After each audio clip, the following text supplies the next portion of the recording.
जय हिंद साथियों, स्वागत है आप सभी का हमारे ज्ञान आरबीएल यूट्यूब चैनल पर। दोस्तों, आज हम देखेंगे भारतीय नदियों के बारे में। ठीक है, आपको बता दें ये हमारे जियोग्राफी की 7वीं क्लास होगी।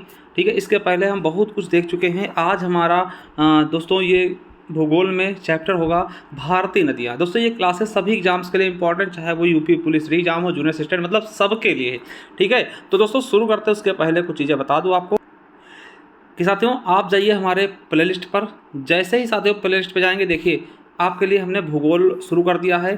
ठीक है, भूगोल की प्लेलिस्ट मिल जाएगी। और इसके पहले मैं इतिहास आपको पढ़ा चुका हूं दोस्तों। 30 वीडियो में पूरा इतिहास हमने कवर करा है, एक बार जा करके कवर कर सकते हैं। इसके अलावा दोस्तों यूपी पुलिस के लिए हमने स्टैटिक जीके समाप्त किया हुआ। क्या पूरा स्टैटिक जीके पढ़ाया हुआ दोस्तों। लगभग 1,80,000 बच्चे जा करके देख चुके, और पूरे एग्जाम में दोस्तों यूपी पुलिस के पूरा धमाल मचा दिया था इसी एक प्लेलिस्ट ने। ठीक है, और दोस्तों हिंदी पूरी यहाँ से कर सकते हैं। ठीक है, इसके अलावा मेरे दोस्तों मैं कहूँगा कि आप जाइए हमारे ज्ञान आरबीएल ऐप को डाउनलोड करें दोस्तों। वहाँ जाइए आप ई बुक वाले कॉलम पर, और जैसे ही दोस्तों ई बुक वाले कॉलम्स पर आप जाते हैं दोस्तों, वहाँ आपको हिंदी दोस्तों संपूर्ण साहित्य की मिल जाएगी, संपूर्ण भारतीय इतिहास की बुक मिल जाएगी मात्र 50 रुपये में। स्टैटिक जीके मिल जाएगी जो कि यूपी पुलिस के लिए बहुत इंपॉर्टेंट, 50 रुपये में। और दोस्तों उत्तर प्रदेश स्पेशल की। ठीक, इसके अलावा दोस्तों हमारा जो है ज्ञान आरबीएल ऐप पर ही दोस्तों आपको सफलता 2.0 बैच मिल जाएगा दोस्तों मात्र 399 रुपये में। जा करके देखिएगा दोस्तों, बहुत ही शानदार तरीके से बनाया हुआ है। और साथ में ये ई बुक है यूपी पुलिस के लिए दोस्तों, संपूर्ण आपके स्टैटिक जीके के दोस्तों एक एक चैप्टर आपको इसमें से मिल जाएंगे पूरे पुलिस के। ये देखिए इतने सारे चैप्टर आप स्क्रीनशॉट ले सकते हैं दोस्तों। इससे 50 रुपये में आप इसको परचेज कर सकते हैं हमारे ज्ञान आरबीएल ऐप पे जाकर के दोस्तों, या फिर इस नंबर पे 50 रुपये गूगल पे, फ़ोन पे, पेटीएम करके दोस्तों ये ई बुक हमसे व्हाट्सअप पर प्राप्त कर सकते हैं दोस्तों। चलिए थैंक यू, शुरू करते हैं दोस्तों वीडियो को। साथियों शुरू करते हैं, देखते हैं आज भारतीय नदियाँ। देखिए भारतीय नदियों के बारे में अगर हम बात करते हैं दोस्तों, तो देखिए भारतीय नदियों को हम कैसे विभाजित करके पढ़ेंगे। तो मेरे दोस्तों भारतीय नदियों का विभाजन हम उद्गम के आधार पर कर सकते हैं। क्या साथियों, भारतीय नदियों का हम विभाजन उद्गम के आधार पर कर सकते हैं। तो उद्गम के आधार पर कैसे करेंगे दोस्तों, 2 भागों में। उद्गम मतलब होता है जहाँ से दोस्तों निकलती हैं, तो उसके आधार पर दोस्तों 2 भागों में बांटेंगे। एक होगी हिमालयी अफवाह तंत्र, दूसरा प्रायद्वीपीय। आपको पता है नदियाँ कहाँ निकलेंगी दोस्तों, जहाँ से या तो दोस्तों बर्फ होगी, ठीक, उससे पिघलेगी। ठीक है, तो दोस्तों इसका देखिए हमारा जो भारत होता है दोस्तों, इस तरीके से थोड़ा सा हमारा भारत है। ठीक है, इसको समझने की कोशिश करिएगा। ठीक है, ज़्यादा हमें मैप बनाना नहीं आता है, फिर भी दोस्तों ऐसे मान लिया थोड़ा सा ज़्यादा हो गया, फिर भी समझिए। देखिए एक दोस्तों यहाँ पे आपका हिमालय है, तो हिमालय से नदियाँ निकलेंगी। और या फिर दोस्तों यहाँ पर ये जो आपका नीचे वाला स्तर है प्रायद्वीपीय। ठीक है, प्रायद्वीपीय यहाँ से दोस्तों भारत मतलब नदियाँ निकलती हैं। यहाँ बहुत दोस्तों चोटियाँ पाई जाती है, पहाड़ पाए जाते हैं, पर्वत पाए जाते हैं, वहाँ से भी नदियाँ निकलती हैं। ठीक है, तो ये चीज़ समझ गए होंगे, पहली हिमालय वाली नदियाँ और दूसरी प्रायद्वीपीय नदियाँ। ठीक है, चलिए अब दोस्तों पहले देखते हैं हिमालयन अफवाह तंत्र के बारे में, ये है क्या चीज़ें। ठीक है, तो देखिए हिमालयी की बात करते हैं दोस्तों, हिमालयी अफवाह तंत्र की बात करते हैं तो साथियों हिमालयी अफवाह तंत्र की नदियाँ 12 मासी होती है। समझिएगा, देखिए नदियों का हमने जाल 2 तरीके से बताया, एक हिमालयी हो जाएंगी और एक हो जाएंगी प्रायद्वीपीय। देखिए प्रायद्वीप में कोई दोस्तों बर्फ तो होता नहीं, तो दोस्तों प्रायद्वीपीय जो नदियाँ होंगी वो बरसात पे डिपेंड करेंगी। एक बार समझिएगा, देखिए ये यहाँ पे क्या होगा, हिमालय दोस्तों हमेशा बर्फ जमा रहेगा, तो हमेशा दोस्तों देखिए बारिश में तो बारिश का पानी आ ही जाता है नदियों में। दोस्तों गर्मियों में क्या होता है, बारिश होती नहीं है, तब दोस्तों बर्फ पिघल पिघल के आती रहती है। यानी यहाँ की जो नदियाँ निकलती है वो साल भर क्या होती हैं, हरी भरी रहती है। हरी भरी का मतलब साल भर उन नदियों में पानी भरा रहता है। मगर दोस्तों प्रायद्वीपीय नदियाँ जो होती हैं वो दोस्तों बारिश के पानी पर डिपेंड करती है, यानी कि ये नदियां 12 मासी नहीं होती हैं। ठीक है, तो चलिए हिमालयी अफवाह तंत्र के बारे में देखते हैं। तो इसके बारे में मैंने बताया कि हिमालयी अफवाह तंत्र की नदियां 12 मासी होती हैं, यानी 12 महीने बहती हैं, क्योंकि ये वर्षा और बर्फ पिघलने दोनों क्रियाओं से जल को प्राप्त करती हैं। बिल्कुल अच्छे समझ में आया होगा कि भैया गर्मियों में क्या करेगा, तो गर्मियों में बर्फ पिघल के पानी भरेगा, ठंडियों में दोस्तों, ठीक है, और दोस्तों जब बरसात का समय आएगा तो वर्षा के पानी से नदियां पूरी हरी भरी रहती हैं। ठीक है, और देखिए जो हिमालय से जितनी भी नदियाँ निकलती हैं टोटल बहुत सारी नदियाँ, उनको हम 3 भागों में बांट देते हैं। देखिए हिमालयी अफवाह तंत्र की प्रमुख 3 नदियाँ दोस्तों, ठीक है, एक सिंधु नदी के अंतर्गत दोस्तों बहुत सारी इसकी सहायक नदियाँ आ जाएंगी। ठीक, इसको पढ़ेंगे। दूसरा दोस्तों गंगा नदी तंत्र, ठीक है, सिंधु नदी तंत्र के अंदर सिंधु की जो सहायक नदियाँ वो आ जाएंगी। गंगा नदी तंत्र के अंदर दोस्तों गंगा की सहायक नदी जैसे आपको यमुना हो गया, चंबल, केन, बेतवा, सोन, गंडक, है ना, ये सरयू, सारी नदियाँ पढ़ेंगे। उसके अलावा दोस्तों ब्रह्मपुत्र नदी तंत्र। तो दोस्तों ये 3 नदी तंत्र किसके हैं? तो हिमालयी अफवाह तंत्र के। किसके? हिमालयी अफवाह तंत्र के। ठीक है, ये चीज़ आप समझिए। चलिए थोड़ा सा अब आपको मैप के जरिए हम बताना चाहेंगे। तो साथियों देखिए, ये हमारा क्या है, भारत का मैप है। और यहाँ पे अगर आप देख पाएंगे दोस्तों, तो ये आपका देखिए, ये आपका पूरा हिमालय क्षेत्र है। ठीक है, ये पूरा हिमालय क्षेत्र है दोस्तों। यहाँ की नदियाँ क्या कहलाएंगी? हिमालयी नदियाँ ना। और दोस्तों ये आपका प्रायद्वीपीय भारत है। ठीक है, ये पूरा प्रायद्वीपीय भारत। और दोस्तों यहाँ की नदियाँ क्या कहेंगे? इनको प्रायद्वीपीय नदियाँ। क्या बोलेंगे? प्रायद्वीपीय नदियाँ। ये चीज़ आप समझ रहे होंगे। यहाँ वाले जो भी निकलेंगे हिमालयन बोलेंगे, यहाँ वाली नदियों को हम प्रायद्वीपीय बोलेंगे। अब दोस्तों हिमालयी जो नदियाँ हैं ना, इसमें दोस्तों 3 नदी तंत्र हैं। पहला दोस्तों, अब देखिए समझने की कोशिश करिएगा। यहाँ पे थोड़ा सा मैं समझाने की कोशिश करता हूँ, आप थोड़ा समझने की भी कोशिश करिए। ठीक है, पहली नदी दोस्तों यहाँ पे देखिए, ये मानसरोवर झील है, यानी तिब्बत है, मानसरोवर झील है ना। और दोस्तों चेमा युंगडुंग की पहाड़ी है यहाँ पर दोस्तों। तो यहाँ से दोस्तों देख सकते हैं, ये एक नदी निकली, और ये दोस्तों यहाँ से निकलती हुई दोस्तों ये जा रही, और दोस्तों यहाँ से क्या हुई, यहाँ भारत में प्रवेश करी, और दोस्तों भारत में प्रवेश करते हुए चली गई। ठीक है, तो ये नदी को हम ब्रह्मपुत्र बोलते हैं। अभी बताएंगे, यहाँ पे सांगपो बोलते हैं, यहाँ पे दिहांग बोलते हैं, यहाँ पे ब्रह्मपुत्र बोलते हैं। ये सारी चीज़ें मैं आपको डिफाइन करूंगा बाद में। ठीक है, तो समझने को ये पहला नदी तंत्र होगा ब्रह्मपुत्र नदी तंत्र। अब दोस्तों यहीं पर देखिए, यहीं पर दोस्तों आपको ये दिख रहा होगा ना, ये वाला दिख रहा होगा। और यहीं से दोस्तों एक सिंधु नदी निकलती है। देखिए हमेशा याद रखना कि ब्रह्मपुत्र और सिंधु नदी दोनों के अपोजिट में बहती है। ठीक, ये देखिए इधर सिंधु नदी निकलेगी, ये सिंधु नदी, इंडस जिसको इंग्लिश में बोलते हैं। और दोस्तों ये देखिए यहाँ पे सब मिल गई, फिर दोस्तों एक धारा बनते हुए पाकिस्तान में चली गई। ठीक है, तो दोस्तों ये सिंधु नदी है। क्या है? ये सिंधु नदी तंत्र। तो 2 नदी तंत्र। अब देखिए सिंधु में आके देखिए झेलम मिल गई, फिर दोस्तों आपको पता है चेनाब मिल गई, रावी मिल गई, सतलज मिल गई। ठीक है, ये दोस्तों सिंधु की मतलब कि सहायक नदियाँ हो गई, मतलब सिंधु नदी तंत्र हो गया। 2 नदी तंत्र हमने देख लिया। ठीक है, 2 नदी तंत्र हमने देख लिया। अब साथियों यहीं पर हम देखिए एक चीज़ समझिएगा, सिंधु नदी और ब्रह्मपुत्र नदी एक दूसरे के विपरीत बहती हैं। ठीक है, और दोस्तों दोनों तिब्बत से निकली हुई हैं। समझ रहे हैं? चलिए, मगर दोस्तों अब बात करेंगे गंगा नदी की। किसकी? गंगा नदी की। दोस्तों देखिए गंगा नदी दोस्तों यहाँ से निकली। ठीक है, गंगा नदी, ठीक है, देखिए गंगा नदी दोस्तों ये आपके उत्तराखंड से निकलती है दोस्तों। ये देखिए मैप में ये यहाँ तक बढ़ा दिया, ये क्या है? ठीक है, उत्तराखंड से निकली। ठीक है, और दोस्तों ये निकली, ये गंगा नदी है। गंगा नदी जा रही है दोस्तों, यहाँ पे देखिए, यहाँ से यमुना नदी आई, और ये गंगा नदी से प्रयागराज में मिल गई। ठीक दोस्तों, फिर यहाँ गंगा गई, गंगा चलती दोस्तों आपको पता है कि फिर ये आकर के बंगाल की खाड़ी में गिर जाती है दोस्तों। ये गंगा नदी तंत्र हो जाएगा। ठीक है, तो चलिए एक नदी तंत्र के बारे में हम अच्छे से आपको देखकर पढ़ाते हुए बताते हैं। ठीक है, तो चलिए, तो साथियों हमने 3 नदी तंत्र बता दिए, सिंधु, गंगा और ब्रह्मपुत्र। तो चलिए अब सिंधु नदी तंत्र के बारे में देखते हैं। क्या? सिंधु नदी तंत्र के बारे में देखते हैं। तो दोस्तों अगर सिंधु नदी की बात करते हैं, तो सिंधु नदी की कुल लंबाई कितनी? 2880 किलोमीटर है, परंतु भारत में इसकी लंबाई केवल दोस्तों 1114 किलोमीटर है। ठीक है, तो बाकी कहाँ है? तो बाकी दोस्तों तिब्बत में और पाकिस्तान में। ठीक है, यानी भारत में टोटल कितनी है? 1114 किलोमीटर भारत में बहती है। बाकी दोस्तों ये तिब्बत यानी जो चाइना का भाग हो गया है, और पाकिस्तान, ये 3 देशों में बहती है। ठीक है, तो समझ गए होंगे भारत में इसकी कुल लंबाई 1114 किलोमीटर है, और टोटल लंबाई कितनी है? 2880 किलोमीटर। ठीक है, चलिए अब दोस्तों तिब्बत क्षेत्र में इसका उद्गम स्थल कहाँ है? तिब्बत क्षेत्र में कैलाश पर्वत श्रेणी के बोखरचू हिमनद से दोस्तों, यानी या फिर कह सकते हैं दोस्तों मानसरोवर झील भी कह सकते हैं दोस्तों। ठीक है, मानसरोवर झील आपको बताओ, कैलाश पर्वत आप जानते होंगे शिव जी का दोस्तों, शिव जी से बहुत ज़्यादा रिलेटेड है। ठीक है, चलिए तो समझ गए होंगे कि मानसरोवर झील पड़ती वहाँ से निकलती है। दोस्तों इसका विस्तार कितना है? तो दोस्तों तिब्बत जो कि चाइना का हिस्सा है, भारत और पाकिस्तान, ठीक है, 3 जगह दोस्तों ये फैली हुई कौन सी? सिंधु नदी तंत्र। और दोस्तों इसे हम पाकिस्तान में इसको राष्ट्रीय नदी बनाया, जैसे भारत में गंगा राष्ट्रीय नदी, वैसे दोस्तों पाकिस्तान की राष्ट्रीय नदी कौन सी है? सिंधु नदी। सिंधु नदी को दोस्तों पाकिस्तान की जीवन रेखा भी कहते हैं, क्योंकि दोस्तों अधिकतर सिंचाई आपके सिंधु नदी से ही पाकिस्तान में होती है, सिंध और उसकी सहायक नदियों द्वारा। ठीक है, ये चीज़ आप समझ गए होंगे। तो चलिए दोस्तों बोखरचू एक बार आपको समझा देते हैं। ये साथियों देखिएगा, ये आप देखेंगे दोस्तों, ये है बोखरचू। क्या है दोस्तों? बोखरचू हिमनद। ये कैलाश पर्वत है, कैलाश पर्वत, या फिर दोस्तों मानसरोवर झील कह लीजिए, बोखरचू दोस्तों हिमनद कह लीजिए। यहाँ दोस्तों ये देखिए सिंधु निकली दोस्तों, ये सिंधु नदी इधर से होते हुए दोस्तों। ठीक है, अभी देखिए तिब्बत दोस्तों ये भारत में प्रवेश करती है।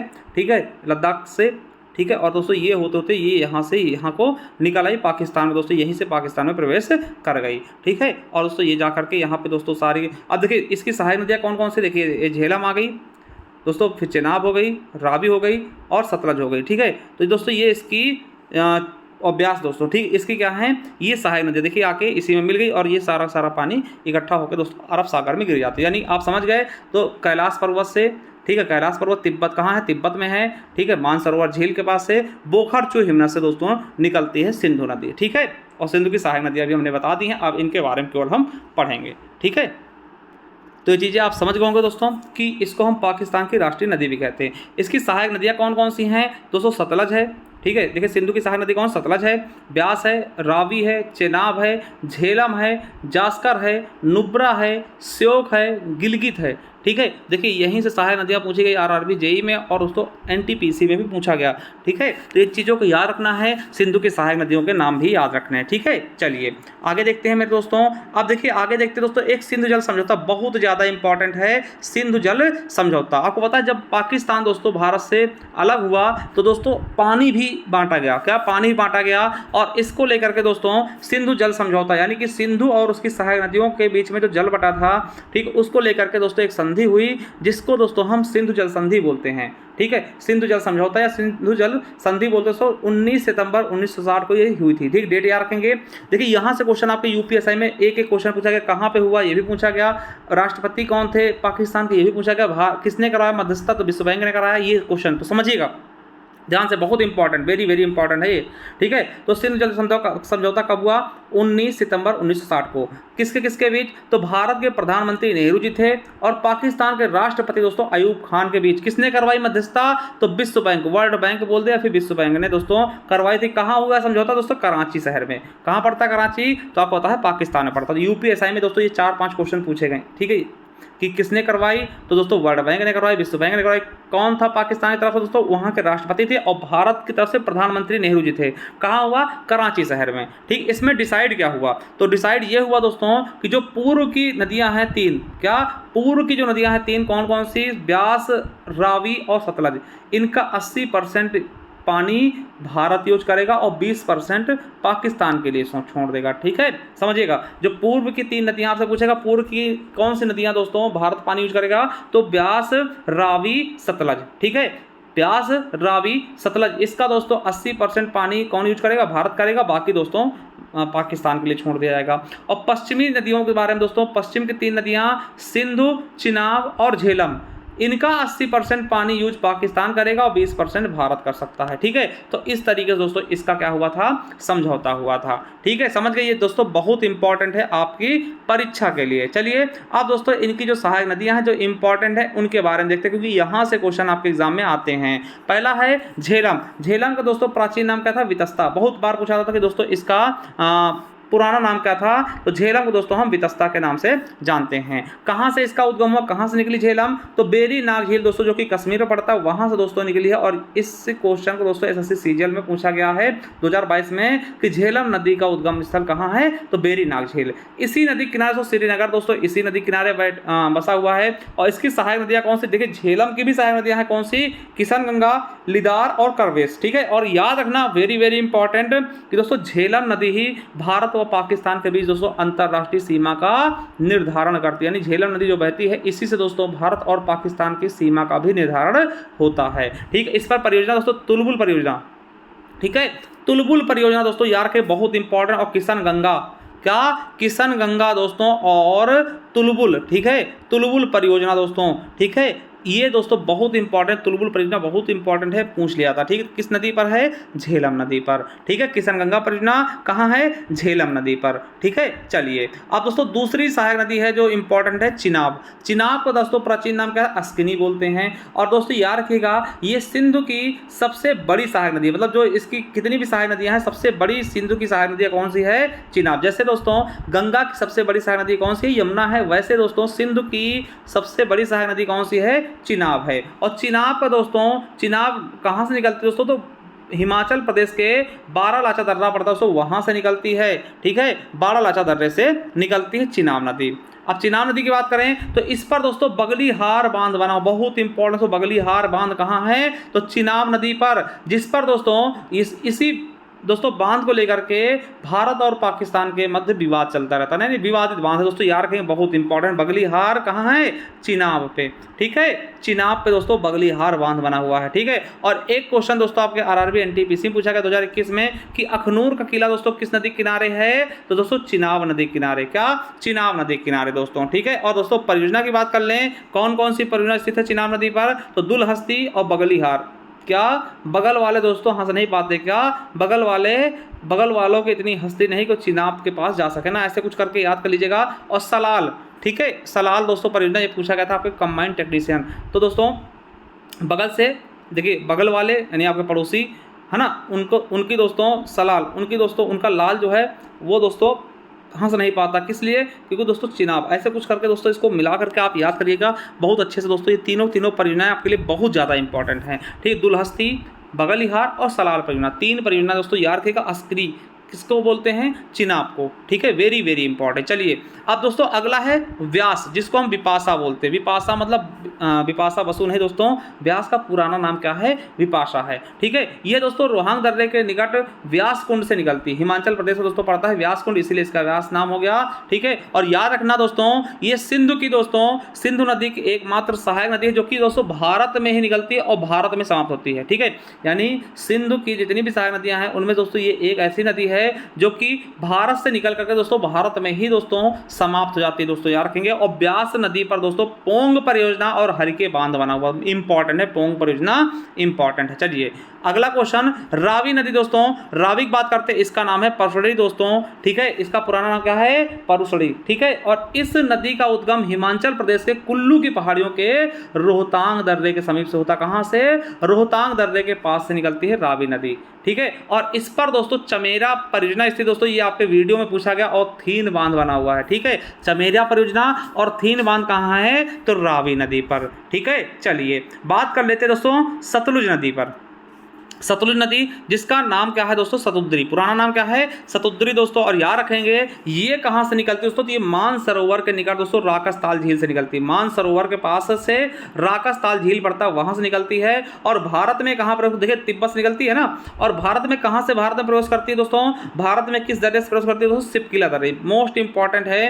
भारत में दोस्तों सिपकिला दर्रे से दोस्तों भारत में प्रवेश करती है। और इसकी सहायक नदी है स्पीति नदी दोस्तों, ये आपके SSC MTS में भी पूछा गया। और दोस्तों इस पर दोस्तों भाखड़ा नांगल बांध बना हुआ, भाखड़ा नांगल परियोजना किसी पर स्थित है? सतलुज नदी पर। कोल बांध है और नाथपा झाकरी बांध दोस्तों, ये तीनों बांध आपके इंपॉर्टेंट है। तीनों परियोजनाएं इंपॉर्टेंट किस नदी पर हैं? तो सतलुज नदी पर स्थित है। किस पर? सतलुज नदी पर।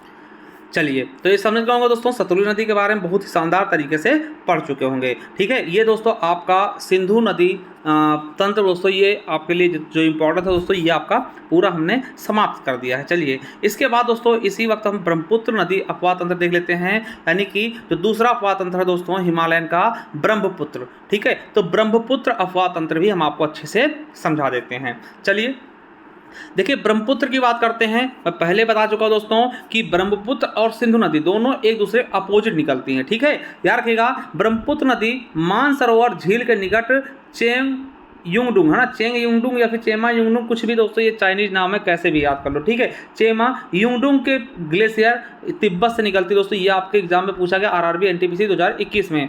अब दोस्तों यहाँ पर इसका नाम क्या होता है? सांगपो। जहां से निकलती है उसका नाम होता है सांगपो दोस्तों। सांगपो अर्थ होता है शोधक यानी कि प्योर। ठीक है, यानी आपसे पूछेगा कि ब्रह्मपुत्र नदी कहाँ निकलती? चेमा युंगडुंग की पहाड़ी से। कहाँ से? तिब्बत से, मानसरोवर झील के पास से। ठीक, वहां पे इसका नाम क्या था? सांगपो। अब देखिए एक चीज समझिए, जब भारत में दोस्तों प्रवेश करती, कहाँ से प्रवेश करती दोस्तों? एक नामचा बरुआ हमने बताया था, अरुणाचल प्रदेश में पता है नामचा बरुआ पर्वत, वहां दोस्तों यू टर्न लेकर के भारत में प्रवेश करती। कहाँ से? अरुणाचल प्रदेश से। और दोस्तों अरुणाचल प्रदेश के सादिया जिले से दोस्तों भारत में प्रवेश करती है, और जहां पे इसको दिहांग बोलते। क्या बोलते हैं? दिहांग बोलते हैं मेरे दोस्तों। और दिहांग बोलते दोस्तों कहाँ पर? अरुणाचल प्रदेश में। ठीक है। ESSC सीजल में पूछा गया, CHSL में पूछा गया कि दिहांग किसका नाम है, तो दोस्तों किसका नाम है, ब्रह्मपुत्र नदी का। अब देखिए जब दोस्तों दिहांग पहुंचती है उसके बाद मेरे दोस्तों ये असम जाएगी। देखिए अरुणाचल प्रदेश के बाद असम में कूदेगी, असम में इसको ब्रह्मपुत्र बोलते हैं, जिसका नाम क्या है, ब्रह्मपुत्र। एक्चुअल इसका नाम कहां पड़ता है, तो असम में पड़ता है। और असम में दोस्तों डिब्रूगढ़ के पास दोस्तों विश्व की सबसे बड़ी नदी द्वीप का निर्माण करती है, जिसका नाम मांजुली नदी द्वीप। दोस्तों मोस्ट से भी most important, very very important है कि विश्व का सबसे बड़ा नदी द्वीप कौन सा है, मांजुली नदी द्वीप। कौन नदी बनाती है, ब्रह्मपुत्र नदी। और कहां पर है, असम में है। कहां पर, डिब्रूगढ़ के पास। ये UP-SSC वीडियो एग्जाम में पूछा गया है, UP-SSC पेट में भी पूछा गया है। और मेरे दोस्तों फिर दोस्तों ये नदी द्वीप बनाते हुए ये बांग्लादेश में प्रवेश कर जाती है, जिसको हम किस नाम से जानते हैं बांग्लादेश में, वहां पे इसको जमुना कहते हैं मेरे दोस्तों, बांग्लादेश में इसे जमुना कहते हैं। और अंत में दोस्तों यह पद्मा नदी यानी कि गंगा का दोस्तों बांग्लादेश में नाम क्या होता है, पद्मा हो जाता है। और वहां पे मिलकर दोस्तों ये मेघना के नाम से जानी जाती है। और इसकी संयुक्त धारा मिलाकर के दोस्तों यानी जो मेघना यानी कि ब्रह्मपुत्र नदी और दोस्तों आपकी गंगा नदी, इनके जो दोनों नदियां मिलती हैं दोस्तों संयुक्त धारा, जिसको मेघना बोलते हैं, वो दोस्तों सुंदरवन डेल्टा का निर्माण करती है, जो कि बंगाल की खाड़ी में जाकर के गिरती है ना। सुंदरवन डेल्टा का निर्माण करते हुए बंगाल की खाड़ी में जा गिरती है, जो कि विश्व का सबसे बड़ा डेल्टा। देखिए यहाँ पे दो चीजें हमने विश्व की सबसे बड़ी देखी। पहला नदी द्वीप दोस्तों मांजुली नदी द्वीप, जो कि विश्व का सबसे बड़ा नदी द्वीप है। और सबसे बड़ा डेल्टा विश्व का देख लिया सुंदरवन डेल्टा, जिसका दोस्तों ज्यादातर हिस्सा आपके पश्चिम बंगाल जो बांग्लादेश में है। ठीक है, समझ गए होंगे। और दोस्तों ये क्वेश्चन आपके एग्जाम में पूछा गया कि सुंदरवन डेल्टा कौन नदियां बनाती है दोस्तों, सुंदरवन डेल्टा गंगा व ब्रह्मपुत्र नदियों से बनता है। ठीक है, ये आपके SSC MTS में पूछा गया। और इन्हीं डेल्टा में दोस्तों सुंदरवन डेल्टा में मैंग्रोव वन पाए थे, मोस्ट इंपॉर्टेंट दोस्तों। और ब्रह्मपुत्र नदी किनारे कौन कौन से दोस्तों शहर बसे हों, गुवाहाटी हो गया, डिब्रूगढ़ हो, धुबरी हो गया। ठीक है, ये चीज आप समझ गए होंगे। और इनकी सहायक नदियों की बात कर ले मेरे दोस्तों, तो सहायक नदियां कौन कौन सी, RRB NTPC पूछा गया। एक संकोच नदी है, भूटान से निकलती है। दूसरी दोस्तों तीस्ता नदी है, जिस पर दोस्तों भारत और बांग्लादेश का विवाद चल रहा होता है। और दोस्तों यह है पश्चिम बंगाल व सिक्किम दो राज्यों में बहती है। दोस्तों ये SSC सीजल में पूछा गया था कि तीस्ता नदी किन किन राज्यों में बहती है, तो पश्चिम बंगाल व सिक्किम। ठीक है, याद रखेंगे। चलिए एक अगला दोस्तों मानस नदी है। इसके अलावा स्वर्णश्री नदी दोस्तों आपको पता है ये तिब्बत से निकलती है। और एक लोहित नदी इंपॉर्टेंट लगा लीजिएगा, लोहित नदी तिब्बत से निकलकर दोस्तों असम में आकर दोस्तों ब्रह्मपुत्र में मिलती है। देखिए तिब्बत से निकलेगी, असम में ये ब्रह्मपुत्र से मिल जाती है लोहित नदी। और दोस्तों याद रखिएगा कि असम में भारत में सबसे लंबा पुल कौन सा, लोहित नदी पर। ठीक है, जो लोहित नदी इसी पर दोस्तों सबसे लंबा पुल बना हुआ है ढोला से सादिया के बीच, जिसका नाम दोस्तों भूपेन हजारिका पुल कर दिया गया। ये 9.2 किलोमीटर है दोस्तों। ये आपके UP-SSC वीडियो री एग्जाम में भी पूछा गया। क्या, UP-SSC वीडियो री एग्जाम में पूछा गया क्वेश्चन भी है। ठीक है, तो समझ गए होंगे दोस्तों ये तंत्र भी, आप नदी तंत्र समझ गए होंगे। चलिए एक बार इसको मैप के जरिए समझा देते हैं बहुत ही शानदार तरीके से। तो साथियों ये हमारा मैप है। ठीक है, ये मैप है, तो इसमें मैं आपको समझाने की कोशिश करता हूं दोस्तों, पूरी तरीके से समझिएगा बहुत ही ध्यान से। ठीक है, ब्रह्मपुत्र नदी के बारे में, किसके बारे में, ब्रह्मपुत्र नदी के बारे में। देखिए ये आपका ब्रह्मपुत्र नदी है। देखिए यहाँ पे दोस्तों ये क्या है, ये तिब्बत है। पहली चीज़ ये क्या, कौन सा क्षेत्र है दोस्तों, तिब्बत है। तिब्बत में क्या है, मानसरोवर है, मानसरोवर है। ठीक है, मानसरोवर है। और मानसरोवर दोस्तों इस जगह का क्या नाम है, तो ये कौन सी दोस्तों हिमनद है, तो दोस्तों चेमा युंगडुंग। क्या, चेना युंगडुंग दोस्तों कह लीजिएगा, चेमा युंगडुंग, चेमा युंगडुंग। ठीक है, युंगडुंग। ठीक है, नाम याद रख लीजिएगा। और दोस्तों यहाँ पर जब निकली है, ये कहाँ निकली है, तिब्बत से, तो यहाँ पे इसका नाम क्या है, सांगपो। क्या, सांगपो नाम रख लीजिएगा इसका। क्या लिख लीजिएगा, सांगपो, सांगपो। क्या नाम इसका, सांगपो। ठीक है, अब यहाँ से निकली, यहाँ इसका नाम सांगपो, कहाँ से, तिब्बत से। अब दोस्तों यहाँ से यहाँ दोस्तों नामचा बरुआ पर्वत है, यहाँ दोस्तों इसने यू टर्न ले लिया। और यू टर्न लेकर दोस्तों नामचा बरुआ पर्वत से दोस्तों इसने यू टर्न ले लिया। और दोस्तों ये भारत में प्रवेश कर गई। जब भारत में दोस्तों ये प्रवेश किया, कहाँ से, तो दोस्तों ये पड़ता है मतलब अरुणाचल प्रदेश पड़ता है पूर्व में। और अरुणाचल प्रदेश दोस्तों सादिया जिला से, कहाँ से, सादिया जिला से दोस्तों प्रवेश किया इसने भारत में। और इसका नाम दोस्तों बदल गया, यहाँ पे दोस्तों दिहांग बोल दिया इसको। क्या कह दिया, यहाँ पे इसका नाम दिहांग रख दिया। कहाँ पर, यहाँ जैसे दोस्तों इसने प्रवेश किया दिहांग रख दिया। ठीक है, अब दोस्तों ये दिहांग से होते हुए अरुणाचल प्रदेश होते हुए दोस्तों ये असम में पहुँच गया। ठीक, असम में पहुंचा, ये असम मान लिया, असम पहुंच गया और असम में दोस्तों इसका नाम क्या रख दिया गया, इसका नाम रियल में दोस्तों ब्रह्मपुत्र कहाँ पड़ा, असम में। क्या पड़ गया, असम में दोस्तों इसका नाम ब्रह्मपुत्र हो गया। ठीक है, ब्रह्मपुत्र हो गया, थोड़ा समझिएगा। अब दोस्तों यहीं पर दोस्तों थोड़ा सा आगे बढ़िए और यहाँ पे एक इसने द्वीप बना दिया, नदी द्वीप बना दिया, कहाँ, डिब्रूगढ़ में दोस्तों नदी द्वीप बना दिया, जिसका नाम हम मांजुली कर दिए। और ये विश्व का सबसे बड़ा नदी द्वीप है, क्या, मांजुली दोस्तों इसका नाम रख दिया। समझिएगा, थोड़ा समझिएगा। अब दोस्तों ये फिर आगे बढ़ी, मांजुली नदी द्वीप बनाते दोस्तों आगे बढ़ी और आगे बढ़ते दोस्तों ये दोस्तों बांग्लादेश में आ गई। देखिए बांग्लादेश में आ गए ना। अब बांग्लादेश में आई दोस्तों, तो जैसे ही बांग्लादेश में दोस्तों ये प्रवेश करती है, जैसे ही प्रवेश करती है दोस्तों, इसका नाम क्या पड़ जाता है, बांग्लादेश में इसका नाम जमुना रख देते हैं। बांग्लादेश में जैसे प्रवेश करती दोस्तों, यमुना का नाम जमुना नहीं है, ब्रह्मपुत्र का नाम दोस्तों जमुना पड़ गया। क्या पड़ गया, इसका नाम जमुना कर दिया। क्या कर दिया, जमुना। दोस्तों समझिएगा, थोड़ा लिखने में दिक्कत हो रही है और हम समझा चुके हैं। अब देखिए जमुना है। ठीक है, अब दोस्तों थोड़ा सा और आगे देखिए, यहाँ पे दोस्तों एक नदी निकली, गंगा।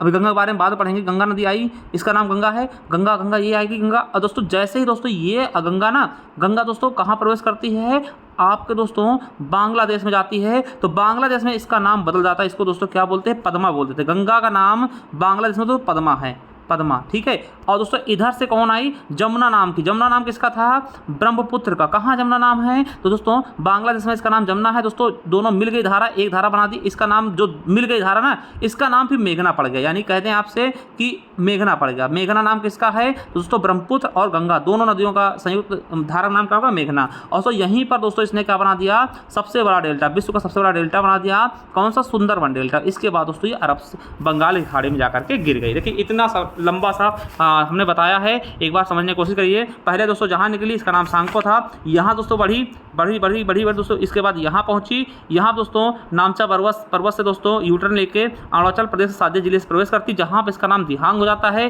प्रवेश करी, उसके बाद दोस्तों पहुँची असम।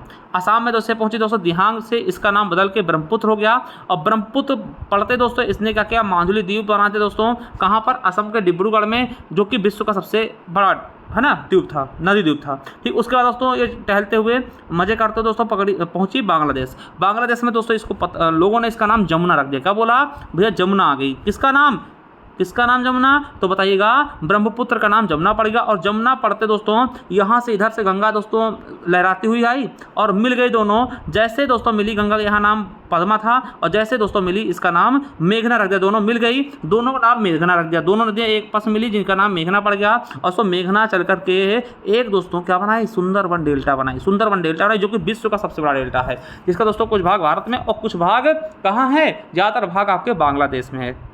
ठीक है, क्वेश्चन बहुत बार पूछाता है कि जो आपका सुंदरबन डेल्टा है किन नदियों से बनता है, तो दोस्तों आप बताइएगा, तब आप बताइएगा ब्रह्मपुत्र और गंगा के संयोग से। ठीक है, आई होप दोस्तों ये चीज़ें आपको बहुत ही अच्छे तरीके से समझ में आ गई होंगी। एक एक चीज़ हमने बता दिया। पहले हमने आपको दोस्तों सिंधु नदी के बारे में बताया, फिर दोस्तों ब्रह्मपुत्र ना, सिंधु नदी दोस्तों देखिए इधर से ये निकल गई दोस्तों, ठीक है, ये निकल गया। और दोस्तों ब्रह्मपुत्र नदी आपका ये दोस्तों आपका अरुणाचल प्रदेश होते हुए दोस्तों प्रवेश करते हुए बांग्लादेश होते हुए निकल गई। ठीक है, और यहाँ दोस्तों सिंधु नदी दोस्तों ये लद्दाख होते हुए दोस्तों ये आपके पाकिस्तान में चली जाती है। ठीक है, तो आई होप दोस्तों ये वीडियो आपको बहुत शानदार तरीके से दोस्तों ये नदियाँ आप दोनों नदी तंत्र बहुत अच्छे से समझ पाए होंगे। ठीक है साथियों, जाइए आप हमारे प्लेलिस्ट पर दोस्तों, ऐसे प्लेलिस्ट मिल जाएगा आपका। देखिए भूगोल हमने पूरा कराया हुआ तो कर लीजिएगा, भूगोल शुरू कर रखे हैं। ठीक है, इसके अलावा दोस्तों संपूर्ण इतिहास हमने पढ़ाया हुआ, ये कर लीजिएगा। ठीक है, और ये है आपका स्टैटिक जी के दोस्तों हमने कराया है यूपी पुलिस के, तो ये कर लीजिएगा। ठीक है, बाकी दोस्तों जो भी ई बुक चाहिए आप जाइए हमारे ज्ञान हर्बल ऐप। जैसे साथियों ज्ञान हर्बल ऐप पे पहुंचे दोस्तों, वहाँ पे ये देखिए ये ई बुक वाला कॉलम मिलेगा, यहाँ जाकर के आप बहुत सारी ई बुक आप परचेज कर सकते हैं मात्र 50 रुपये दोस्तों। इसका प्रिंट भी आप निकलवा सकते हैं बाहर निकाल के। ठीक है, चलिए थैंक यू, धन्यवाद, मिलते हैं किसी नेक्स्ट वीडियो, तब तक के लिए जय हिंद, जय भारत, वंदे मातरम।